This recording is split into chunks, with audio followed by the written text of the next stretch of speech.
বিহুতি বছৰি আহিবা অসমীয়াইক জগাবা। আপুনি দেখিব তেওঁলোকে নেদেখে, কিন্তু তেওঁলোকে সমানে অনুভৱ কৰে। বিহুৰ বতৰত এক ব্যতিক্ৰম দৃশ্য দেখুৱাইছোঁ আপোনাক শিৱসাগৰৰ পৰা। বিহু বলীয়া আপোনাৰ দৃষ্টি কাঢ়িব পৰা এই দৃশ্যটোৱে হয়তো আপোনাৰ মন পুলকিত কৰিছে।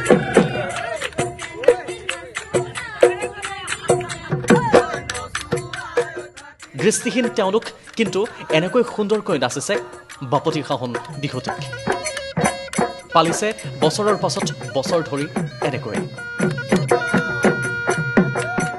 আমাৰ টিমটোৰ নাম হৈছে উজনি অসম দৃষ্টিহীন হুঁচৰি টিম, আৰু এই টিমটো 2021 বৰ্ষতে মোৰ নিজৰ চিন্তাধাৰাৰে অসম চৰকাৰৰ সাংস্কৃতিক বিভাগৰ মাননীয় মন্ত্ৰী বিমল বৰা ডাঙৰীয়াৰ উদ্যোগত গঠন কৰা হয়।